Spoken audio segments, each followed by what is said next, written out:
Hello, everyone. Welcome to Learning Forward Saturday, the show where we meet passionate educators from all over the world. And today, the bell is ringing for none other than Alex Bell. Alex, my friend, Alex, I would even say mentor to an extent with his knowledge about technology and the way education can be transformed, is a director at Portland Education UK. Portland Education UK with over 2,000 hours of leadership coaching experience. He is a visionary, he is a consultant, he's a strategist to the world. He has been named 100's Global Ambassador in 220. He is a co-founder of X Talks, a non-profit which is helping people share real life stories which warm your heart. He is a country lead for 100. And more than anything else, linkonlinelearners.org has included him in OECD COVID-19 solutions list. He's co-founder and curator, Our Chance. Please stay with us. We will be back after a quick commercial break.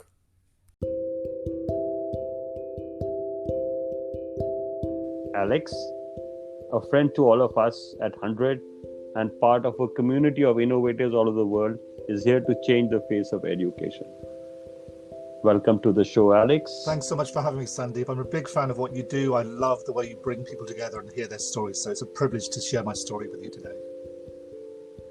Alex, I have asked this question every week. Why are you so passionate about education? And I want to know your story. That's what really interests me. So I've always been passionate. I've always been the kind of, I think probably it's my way of not growing up. So I think I was the kid. Those of you that know a little bit about me, I grew up in Cornwall in England. And Cornwall is this really long, thin peninsula that sort of stretches out to the rest of the world. And I grew up on the beach. It would take me maybe half an hour to cycle to play with my friends. You know, I lived in a very, very tiny hamlet with no other kids around.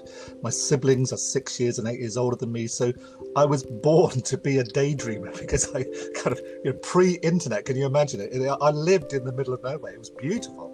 You know, many people go to this part of the world to retire and have a quiet life. But as a kid, I had to kind of create my own worlds and my own daydreams. And I think for me, education is about dreaming and having daydreams.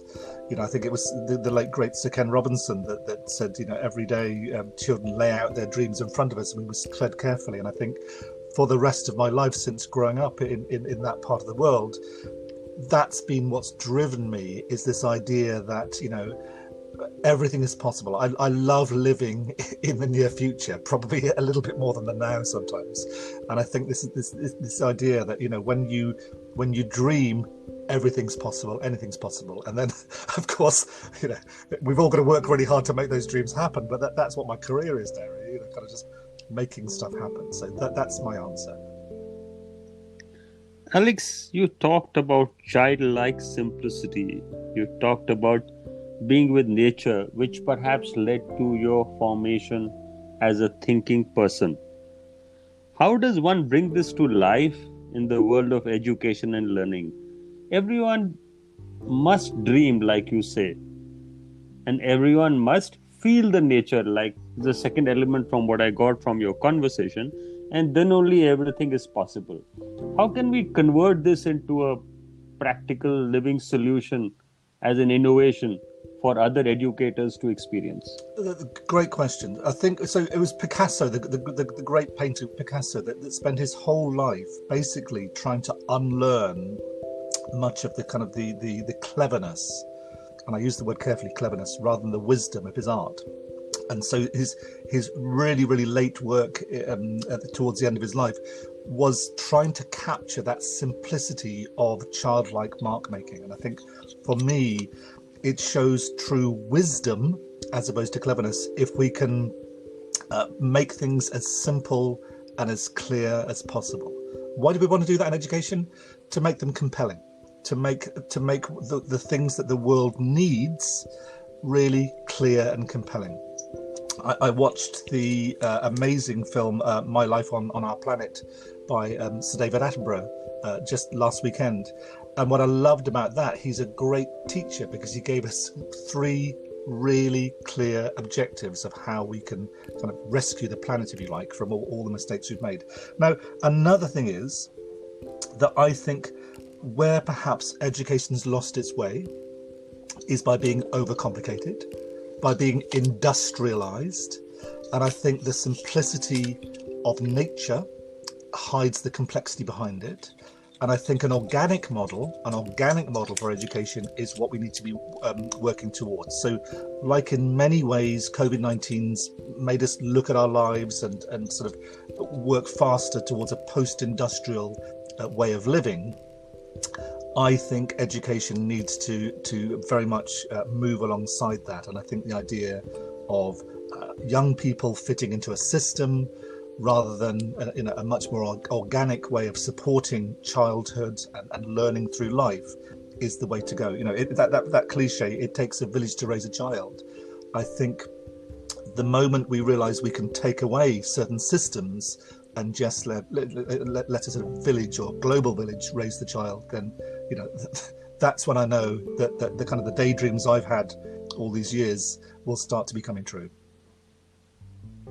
Yeah, I really appreciate this thought of simplicity, and you're correlating with the village life, which even today, despite the challenges of industrialization and commercialization, does maintain its calm and peace. And I too travel a lot in rural India where we work with schools and children. And I have had the feel of the sanctity and the purity there. Do you think that in our quest for earning or in our quest for commercial solutions to education, we are losing that chastity and purity of life? Absolutely. I mean, what's that other phrase? I'm going to come up with lots of these today, Sandy, but it's obviously the mood I'm in today. If a child can't feel the warmth of the village, what they might do is set fire to it to get some warmth. And I think sometimes the system that isn't as pure, isn't as simple as it could be, isn't as clear and compelling as it should be to a child, can cause real problems. We know about disaffection, we know about ruptures in society and divisions, and I think something around relationships, one-to-one relationships, whether they're over a podcast between India and the UK like you and I are doing now, everybody, from a young baby right through to somebody who's lived a full and rich life, needs a warm relationship to keep them safe. We're triggered by sort of love or fear, and I think sometimes systems and industrializations can trigger all those negative feelings and complexities that are fear-led as opposed to love-led, and relationship-led, and this idea of a natural order and a village. So you can see all these sort of formative things in my own childhood and the way I live my life now that yearn for that. I think sometimes, I don't have a lot of time for people that try and make it more complex than it needs to be, make it more industrialized than it needs to be, and get a bit pompous about all education is. Education is a really simple thing. It is about others nurturing the potential in a child or in other adults. And, don't try and tell me it's anything more than that, because, it's just not true. There's loads of constructs we can build around that, but at its heart, it's just a relationship, and it should be the best relationship possible. Thank you for correlating education and relationship, because relationships alone are the building blocks for a better world.